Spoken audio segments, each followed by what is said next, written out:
किसी गांव में एक बूढ़ा व्यक्ति अपने बेटे और बहू के साथ रहता था। परिवार सुखी संपन्न था।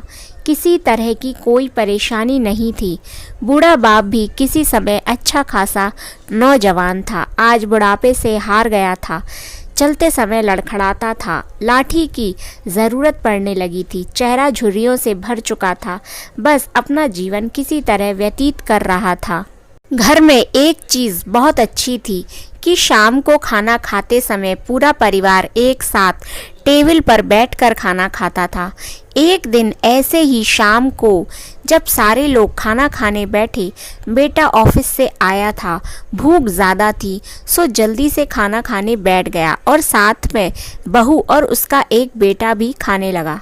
बूढ़े हाथ जैसे ही थाली उठाने को हुए, थाली हाथ से छिटक गई। थोड़ी दाल टेबल पर गिर गई। बहू बेटे ने घृणा दृष्टि से पिता की ओर देखा और फिर से अपने खाने में लग गए।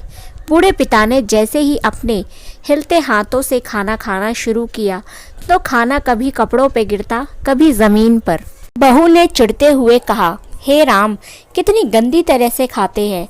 मन करता है इनकी थाली किसी अलग कोने में लगवा देते हैं।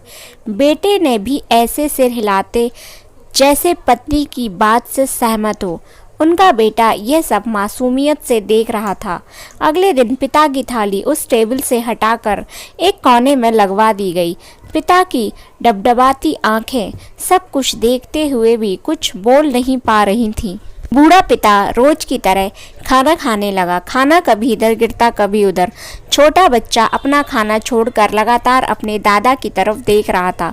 माँ ने पूछा, क्या हुआ बेटे, तुम दादाजी की तरफ क्या देख रहे हो और खाना क्यों नहीं खा रहे हो? बच्चा बड़ी मासूमियत से बोला, माँ, मैं सीख रहा हूँ कि बूढ़ों के साथ कैसा व्यवहार करना चाहिए। जब मैं बड़ा हो जाऊँगा और आप लोग बूढ़े हो जाओगे तो मैं भी आपका इसी तरह से कोने में बैठकर खाना खिलाया करूँगा। बच्चे के मुंह से ऐसा सुनते ही बेटे और बहू दोनों कांप उठे। शायद बच्चे की बात उनके मन में बैठ गई थी, क्योंकि बच्चे ने मासूमियत के साथ एक बहुत बड़ा सबक दोनों लोगों को दिया था। बेटे ने जल्दी से आगे बढ़कर पिता को उठाया और वापस टेबल पर खाने के लिए बिठाया और बहू भी भागकर पानी का गिलास लेकर आई कि पिताजी को कोई परेशानी ना हो। इस कहानी से शिक्षा मिलती है कि माँ बाप इस दुनिया की सबसे बड़ी पूंजी है। आप समाज में कितनी भी इज्जत कमा लें या कितनी भी धन इकट्ठा कर लें, लेकिन माँ बाप से बड़ा धन इस दुनिया में कोई नहीं।